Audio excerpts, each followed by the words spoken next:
I was just thinking, wouldn't it be funny if the goose that I could hear was coming from the roof?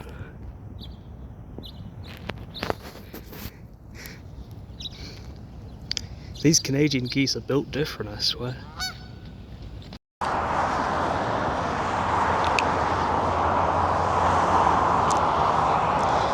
So, I was going to start the recording once I reached the place I got to, but you can see the mountains in the distance.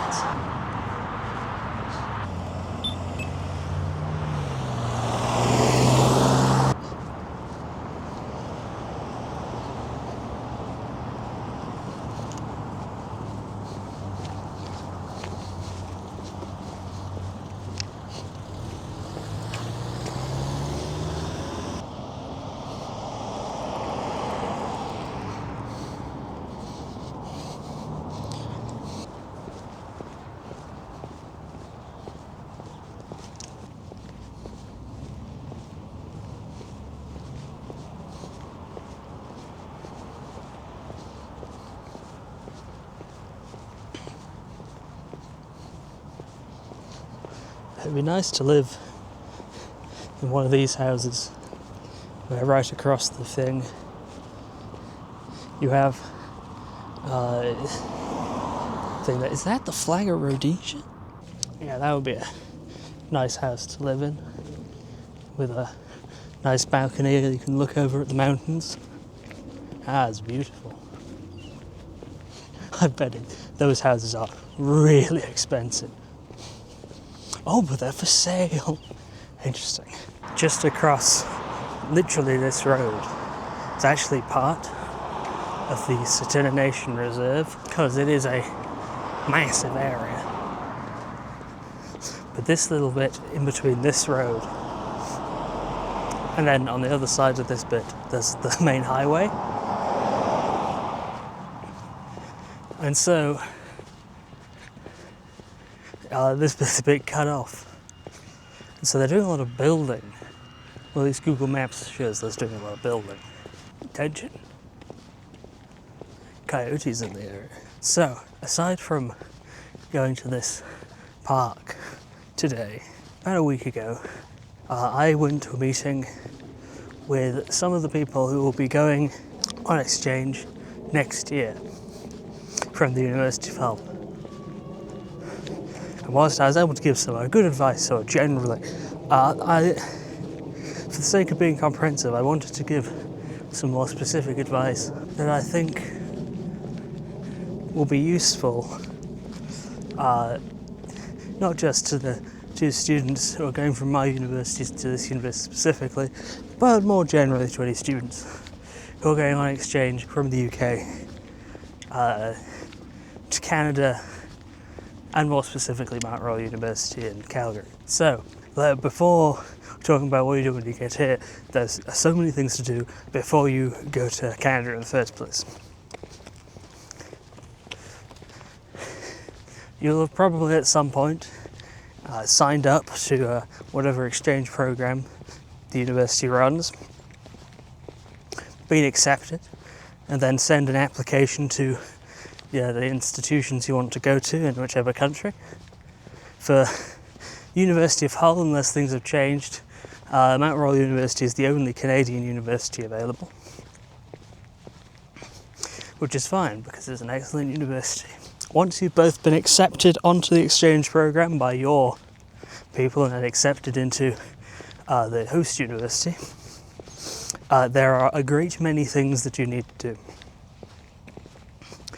First of all, with the university, I'm going to specifically use Mount Royal here, you need to get accommodation. For Mount Royal students, that's easy, because you do it from the online portal, and it doesn't matter what country you're in when you do that. For Mount Royal University, there are 3 different options. There's the West residence, which are flats. If you're from the University of Hull, they're like all the accommodation you can find on campus.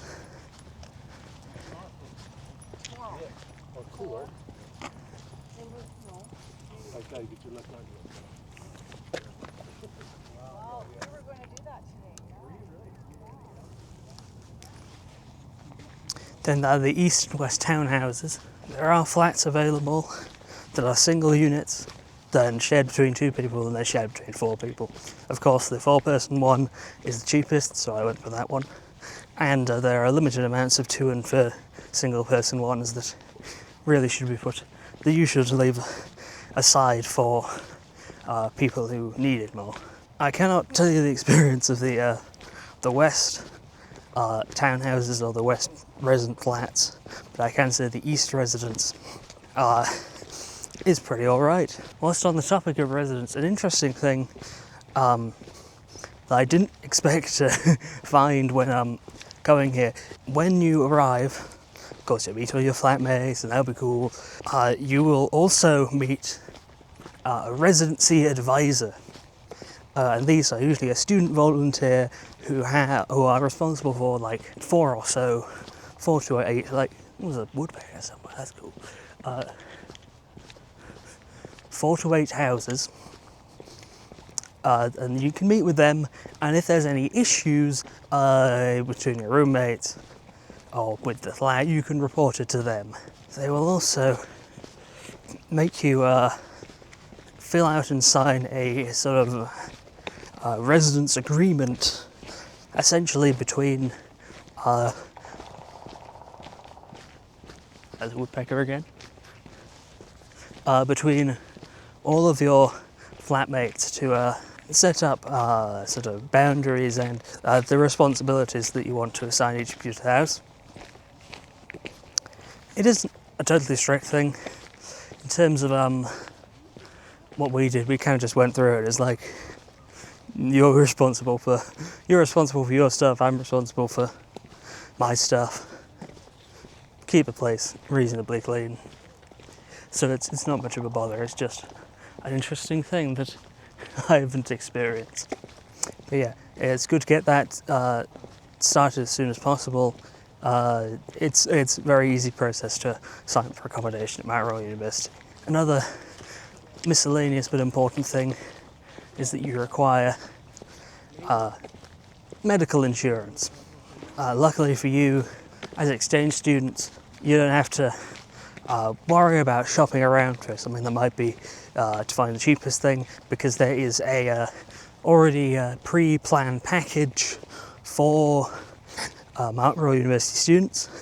I can't remember where I found it, but you probably can find it through the website. If not, email the person responsible.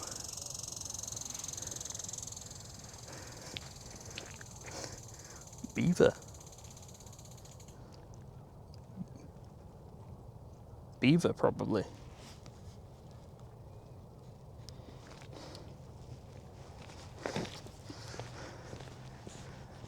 There's a squirrel there. That's the sound you can hear. And that's medical insurance, and that's easy, and that'll cover everything you need.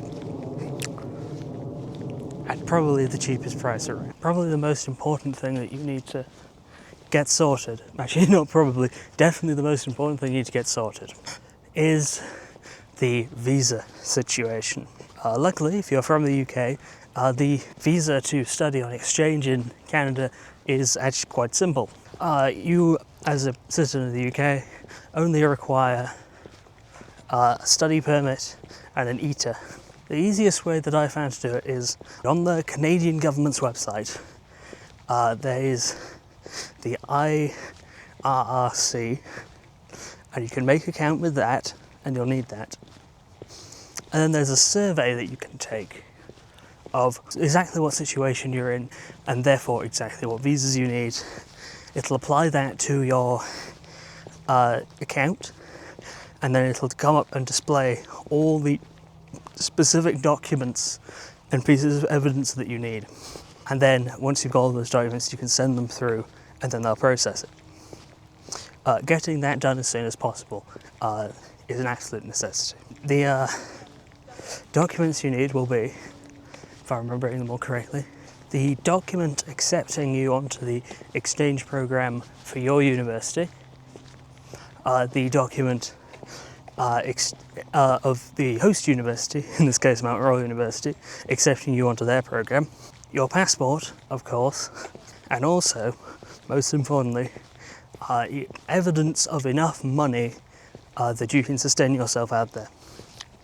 Luckily, in terms of the money situation, first of all, you still get all your money from your student loans. You then also may get an amount of money from the touring scheme, as I did. What's even better for proving the money is that you, because of exchange rates, you essentially get double the amount of Canadian dollars that you do pounds, almost, which makes the price look significantly better.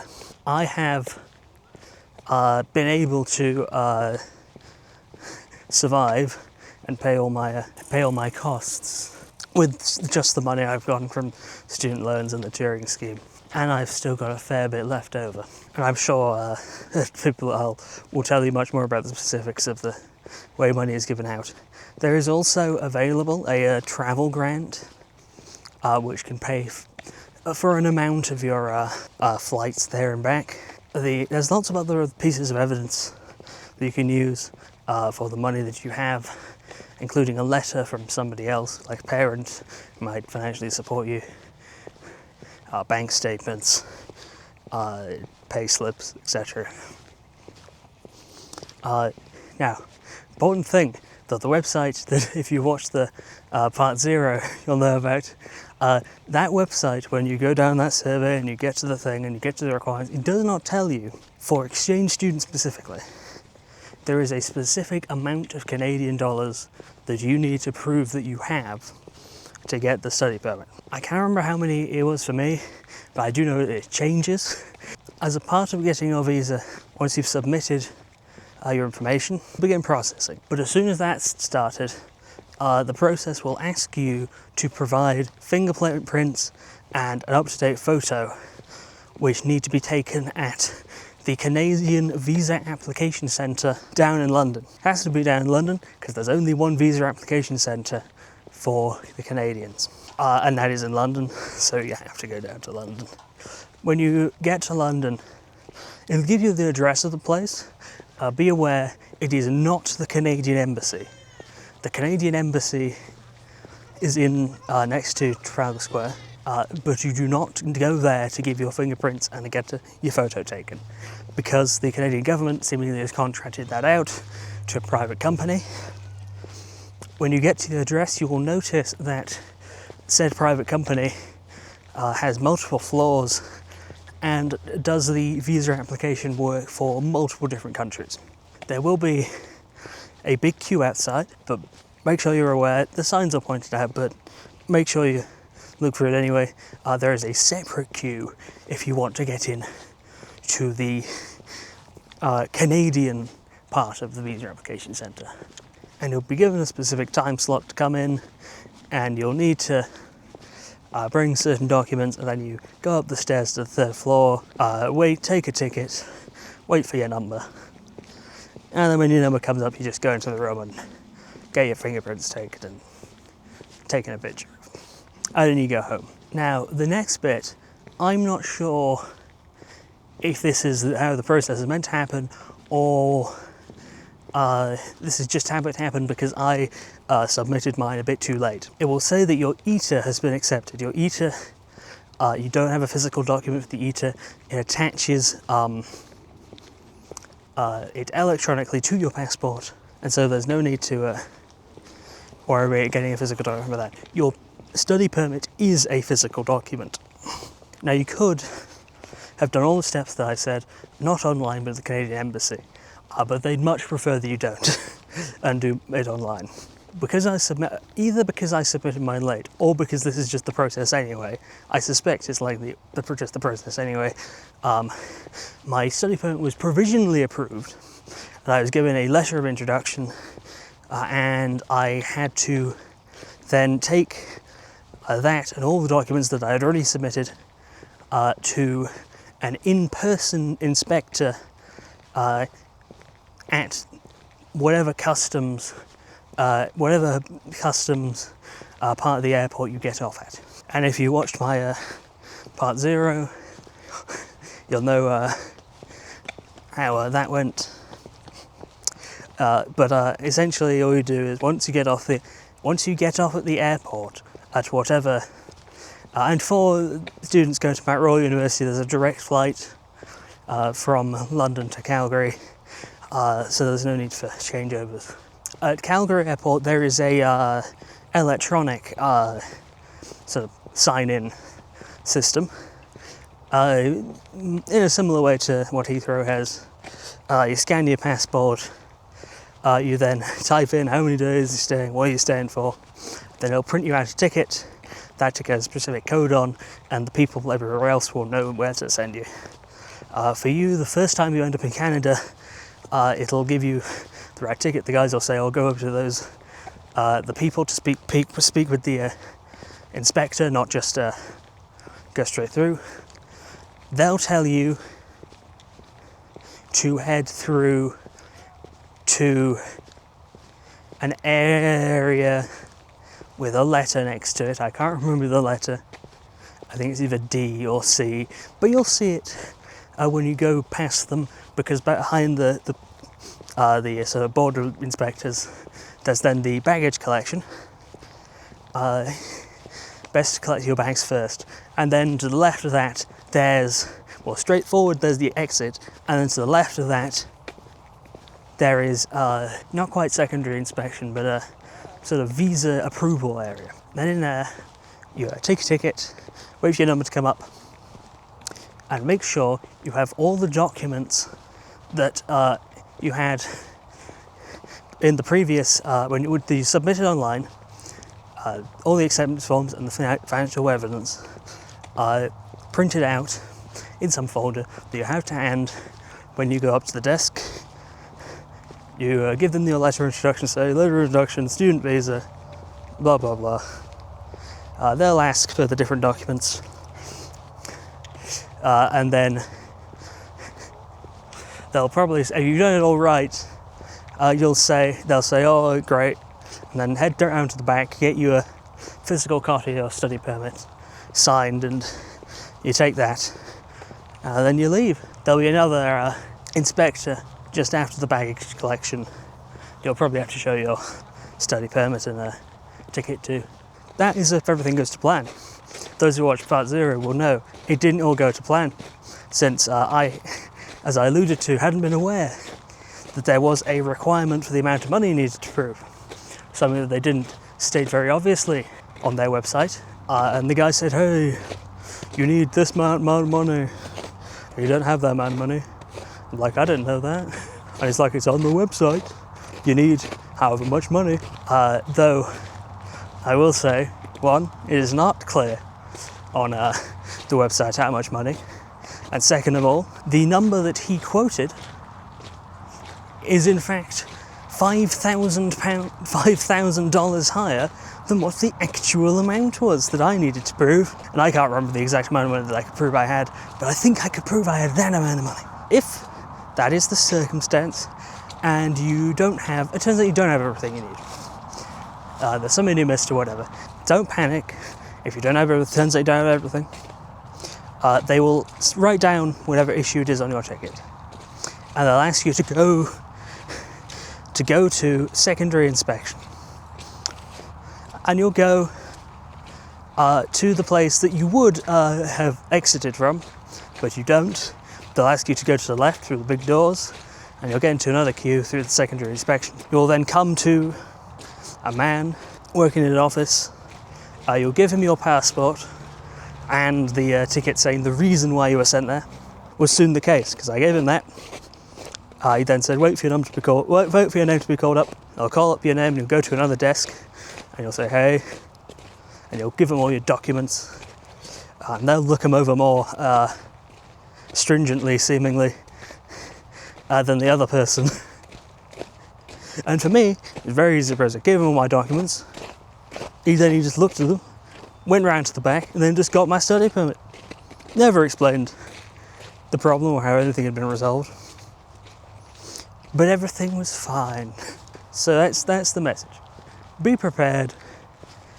Send your documents off early. Make sure you print out a copy of all your documents. Bring them with you. And even if it's not alright, it's not the end of the world. They won't just say no and then force you to get back on a plane somewhere. Because even if you don't get your study permit, the ETA is easy to get. And if you have an ETA, you can just stay in Canada. Without a study permit, you can't go to the university, but you can still actually live in the country with the ETA for the amount of time that it covers. I believe that mine is going until like 2028. That's the visa side of it.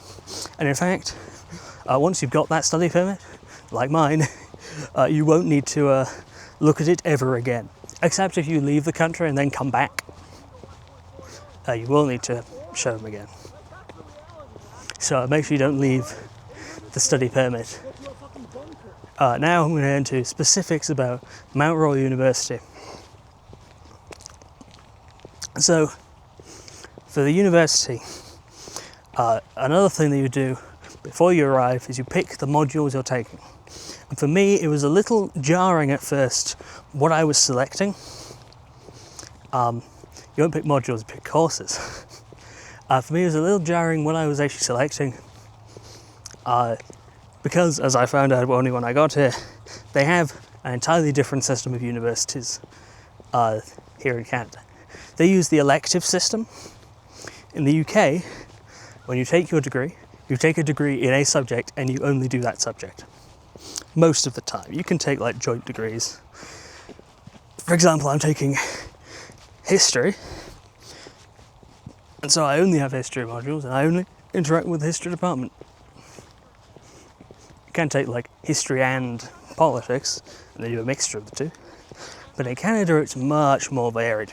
Because of the elective system, you have the ability to pick not just modules from the specific course that you're taking. For example, my history, you have the ability to take modules from any other topic that you want. I didn't know this when I arrived, before I arrived even. And so when I was picking my modules, I only picked history ones. Now that's fine, it's been fine, but if I could go back, I would have picked modules, a few more modules that were history adjacent, but perhaps were a little more interesting, and a little different. As a student from the UK, you have to pick 5 courses. And that's also the only thing that tripped me up at the start. What we call modules at the university are actually what they call courses.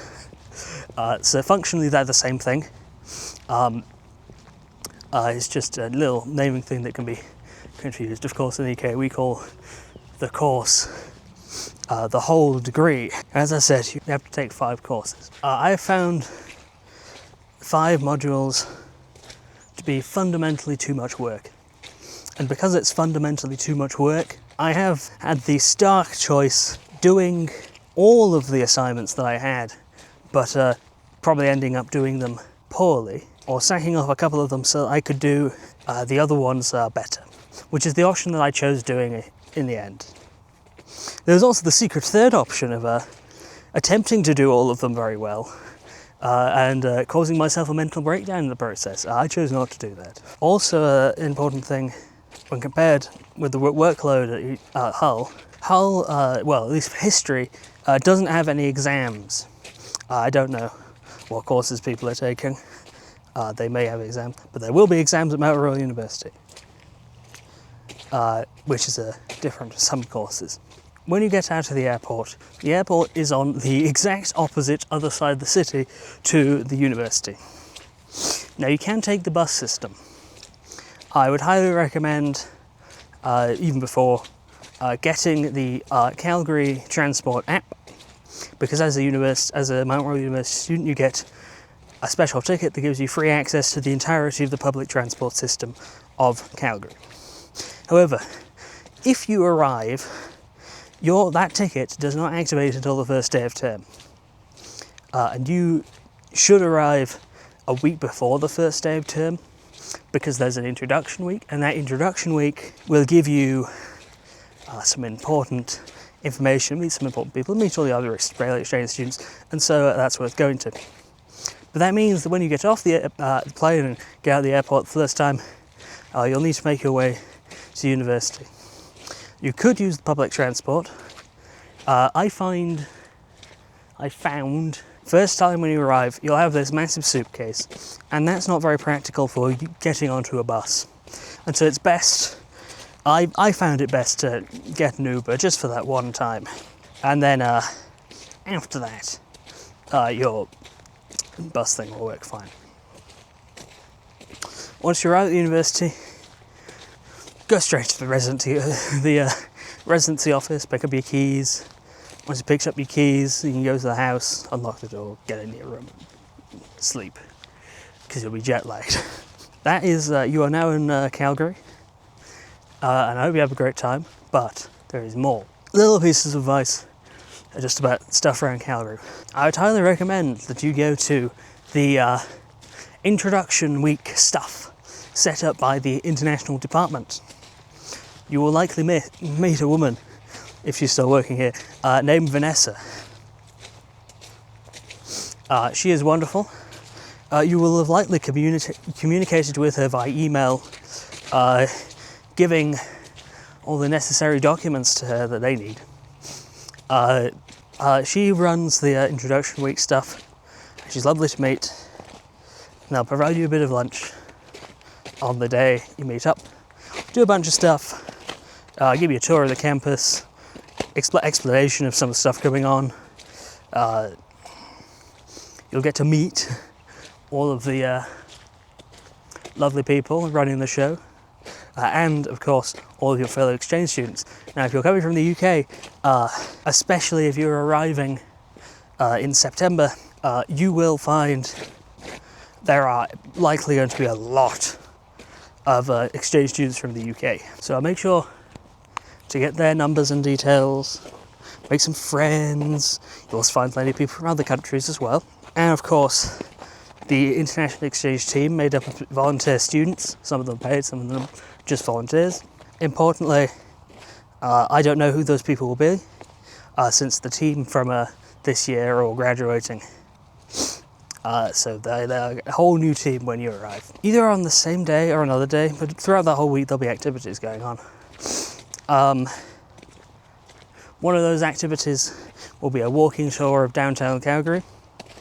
You'll get introduced to the bus system a bit more, and you'll be given a tour of the good spots downtown. The international office puts on a lot of events. Those events, they will post on their Instagram and their other social medias, and on a big board in the international room. They have a specific room that they use, and they have a big calendar, and they put stuff on that. There's lots of interesting events you should go to so you can meet people. I made the mistake of not going to as many events as I did in the first term as I did this term, so it's best to get involved whenever you can. Don't get too engrossed in the work. The work is important, but if you just focus on the work and don't have some fun and do other things out here, what was the point in coming here in the first place? There's an eat and greet which happens every month, and then a sort of wellness centre which happens every month. Those two, you just kind of sit down and chat. It's a fun time. If you like to chat, have some donuts, maybe a little bit of snacks. They put on games night every now and then. They put on a cultural showcase every month or so, and you can even volunteer for those if you want.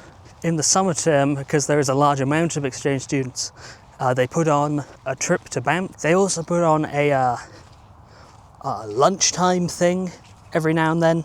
The lunchtime thing is different students from different countries putting on a bit of a lunchtime thing in the Students' Association. That brings me on to the Students' Association. The Students' Association is the equivalent to our Students' Union. Anybody from the UK. They functionally do the same things. Here at the University of Mount Royal, they're quite interesting. In the Students' Association, they have their own building, of course. In this building, they have a bunch of food vendors, which is real cool. And then a bunch of rooms upstairs, and they even have like a pharmacy in the basement. If you need anything from there. So it's always best if you're lectures don't clash, to go and do those events, especially the ones where you get free food. They include that lunch thing I mentioned, and also International Kitchen, where every month they put on a dinner. And at said dinner, people get to show off their culture. As you may remember, if you've watched the rest of the vlog, I did International Kitchen a couple of weeks ago, a number of months ago now. Every month they put it on, either a volunteer or a student.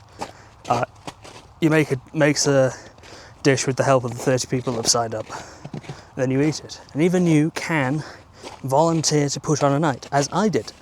Because it does appear that they need people to do it. Especially in the later term when there are less students in the second term. Because a lot of countries just do one term, whilst the UK does two. In the process of most of these events, Vanessa won't be the one there. There'll be a different woman, Christine, I believe. That's her name. Now that's lovely.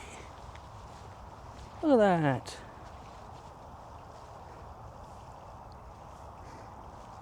that. She's great. She attends, if not organises, most of the events, and that's pretty cool. Importantly, with residency, we'll also put on lots of events. The residency advisors specifically get funding to do stuff. And they scrape together money to do things as well. With them, I did some art, painting, and of course there's free food there, so everybody came. Bowling, and even some hikes to Banff. They put on one hike in the first term and another one in the second term. I believe the first hike was week 3, and I didn't go on the second one because it's very cold this time of year, so nah, thanks. But the first, if they do the same hike every year, you can go watch part 3 to see the details of what that is, and if you'd be up for that. That was the one time I went to Banff. The other time I went to Banff was with a trip put on by the other people. But before I get to the stuff you can do outside of Calgary, let me talk about the other services the university offers. Their sports facilities are immense. They have a whole gym, which you have free membership of as being an exchange student. They have lots of cool things in there. They have, including a whole swimming pool. The university also has on-site medical facilities, including mental health and physical health. The physical health stuff you need your health insurance for. But since you need that health insurance to go to the university anyway, you can go whenever you need to. They also have a mental health clinic, which I believe is free, even if you don't have health insurance, but you need that anyway, so it doesn't matter. Within the Students' Association building, there is a bunch of rooms. In the room where you can get lunch with the international office, but also loads of food vendors, which are all lovely. Well, can't say they're all lovely, I haven't tried all of them. And also at the Students' Association, they have a bunch of clubs, as they call them, though we call them societies, of course. These clubs and societies, they run all year. I don't think there aren't as many, and they aren't quite as active as the ones at University of Hull.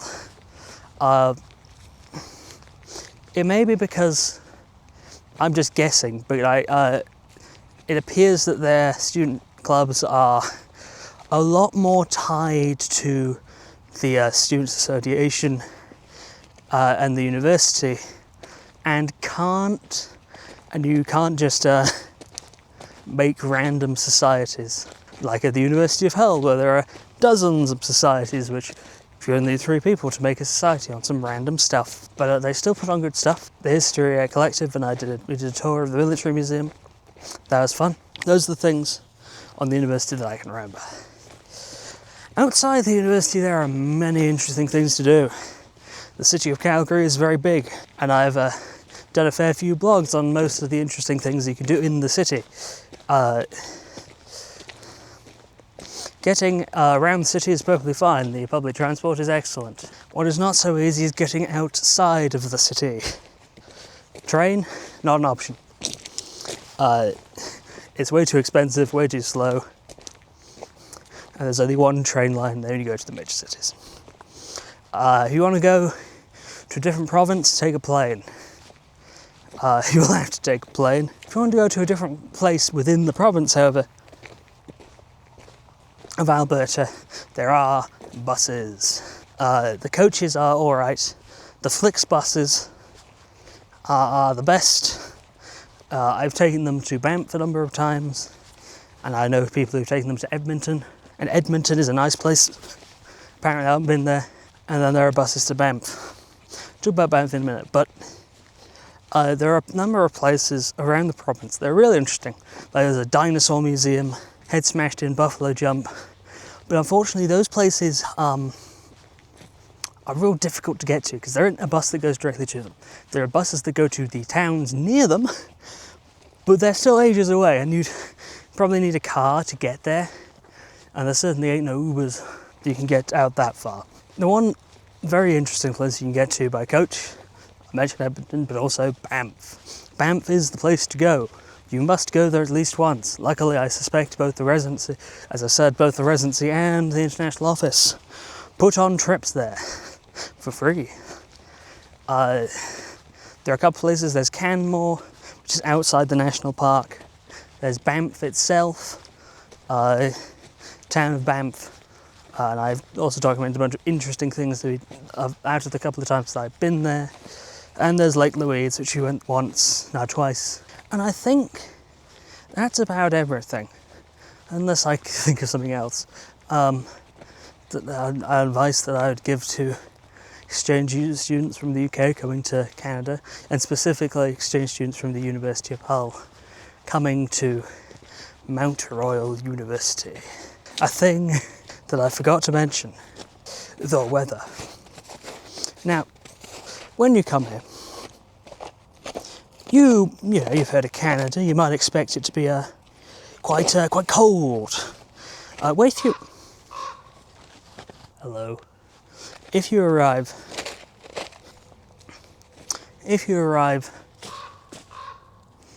no. If you arrive in September, it will be very warm. The climate in this region, first of all, is very dry, so be prepared for that. Second of all, it isn't cold all the year. In summer, it is incredibly warm. When I arrived, for the first few weeks, the temperature was around 30 degrees. I'm glad that I brought my sun hat. It's like, I'm only going to bring my sun hat to look cool. No, it was a good thing I brought it because it's very warm and very, very sunny. Because it doesn't rain that often. In fact, I've only seen one day where it rained at all for my entire time here.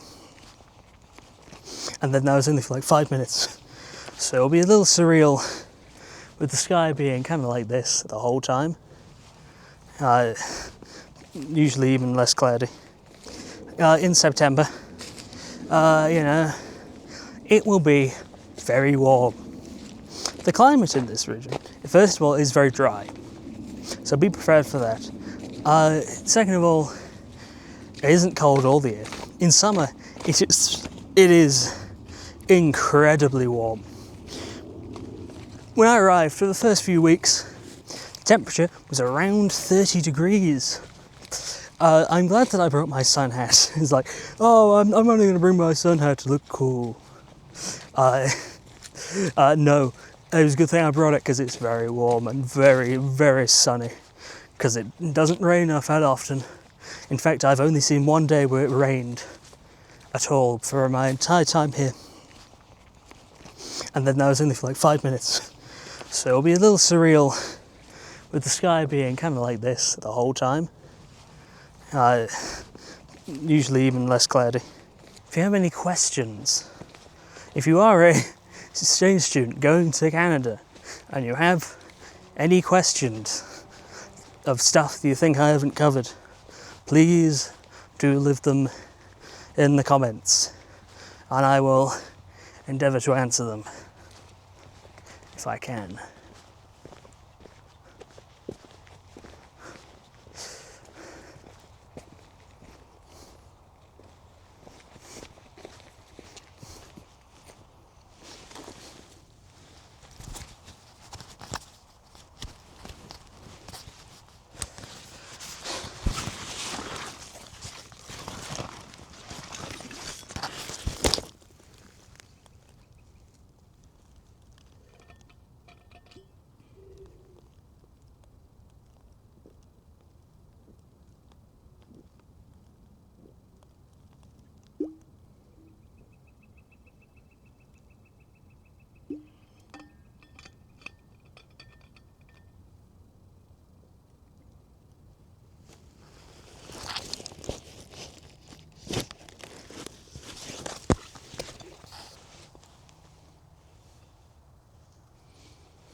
So, I actually don't. I know generally where I'm going, and I definitely know where I am. But I don't know which routes the paths take, so I'm just kind of going. There's a horse that came down this way.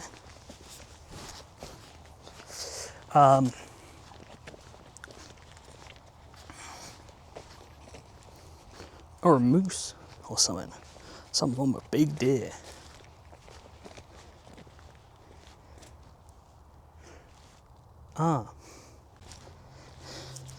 My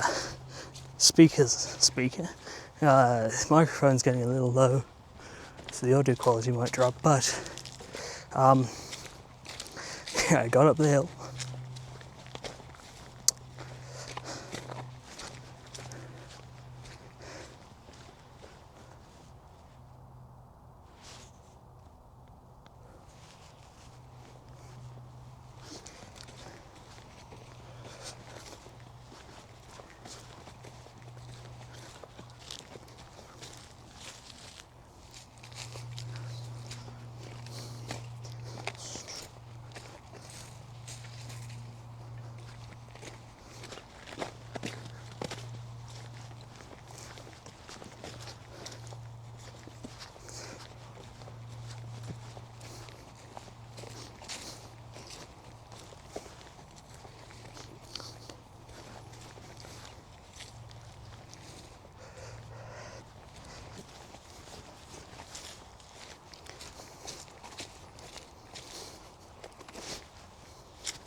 I have a continually sneaking suspicion that this path that I keep following might not go anywhere.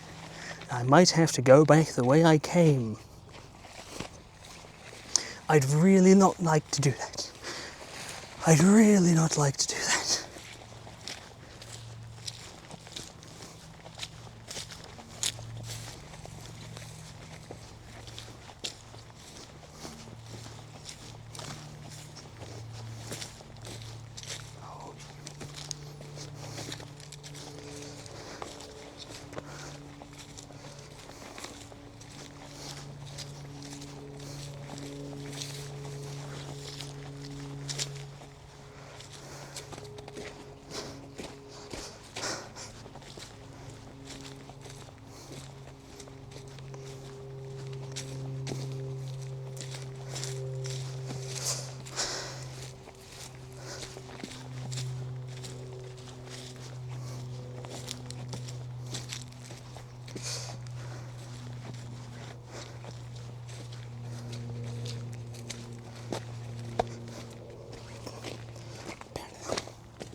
there's all these ant hills everywhere, and if only it was summer and the ant hills were everywhere.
I'll follow the path with the most footsteps.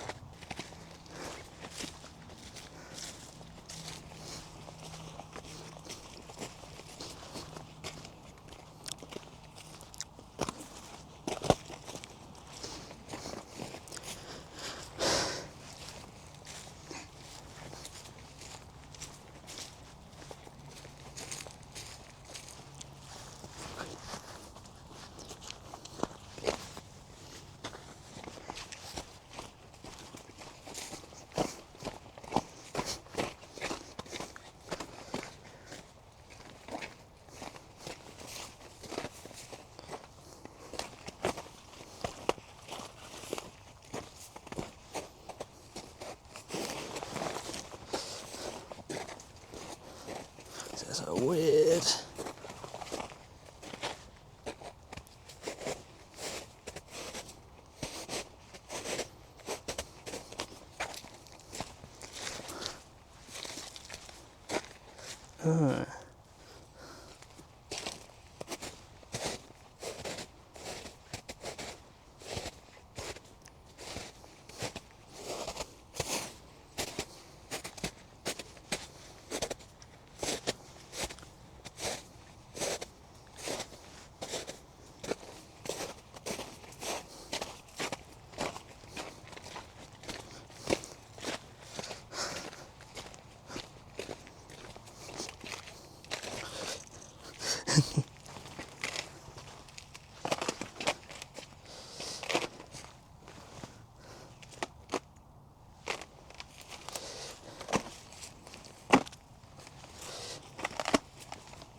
When I first got on this path, I didn't think it was going to be quite this long.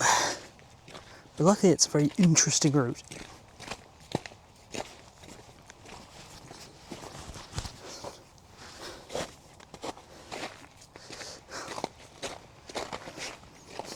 I was going to title this vlog just advice for students. Now it's going to be advice for students and getting lost in the woods. Which isn't completely true, I'm not really lost. I know where I am.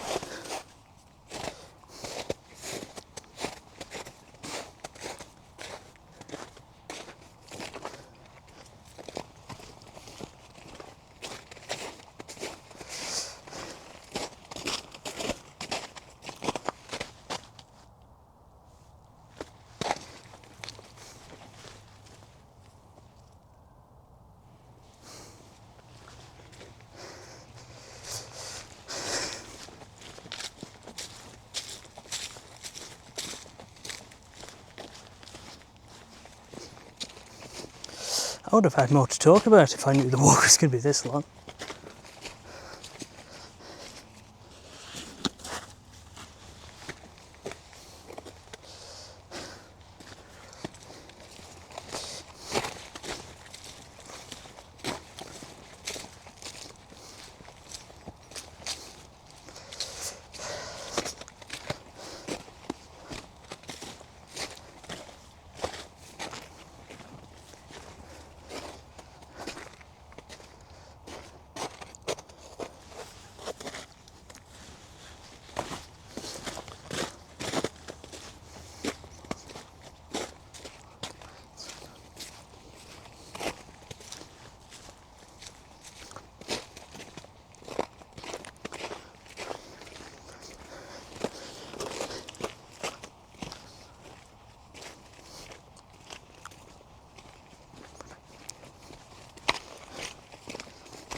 I have a feeling this path might connect up with the path that I've already been on. If so, I might just go back the way I came.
Let's try this way.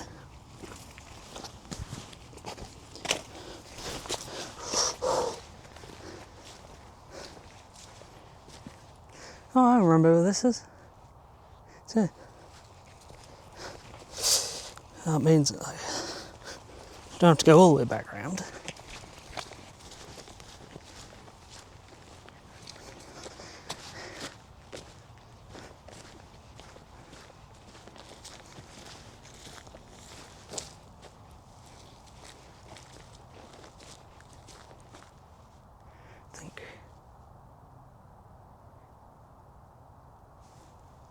Let's take a gander this way first.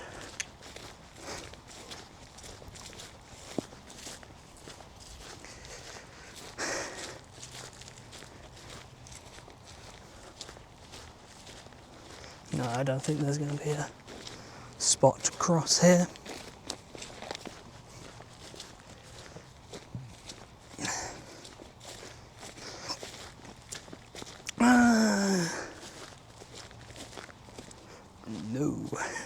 No thank you. It might be just about possible, but I think there's an easier spot up here. Certainly not going to walk across the ice.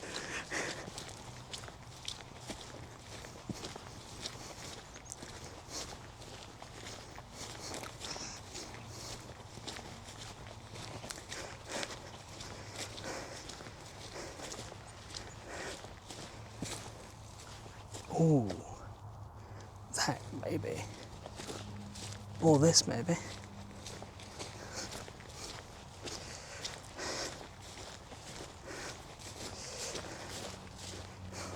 Oh yeah, this is much better.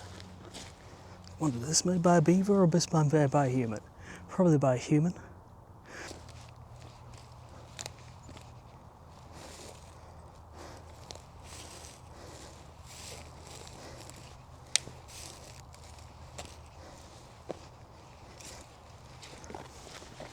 And we're across.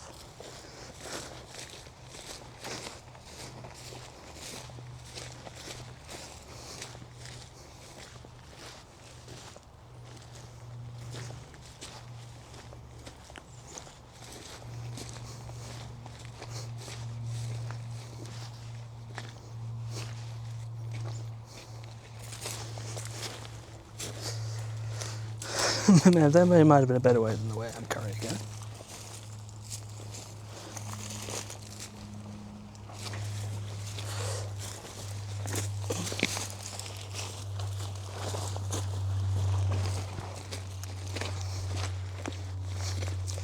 Ooh, and we're back. And we're back. Almost where we started. Actually, exactly where we started.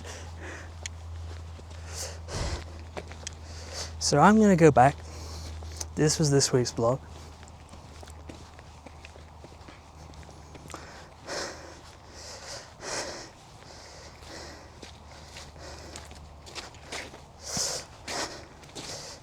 Unless I see anything else particularly interesting. Next week is the last week. Well, the last week that I'll be posting a video. There's one more week after that where I got exam on the flight home. But next week will be the last week, and I'm going to detail the future of what I intend to do on this YouTube channel. But until next time, I'll see you later.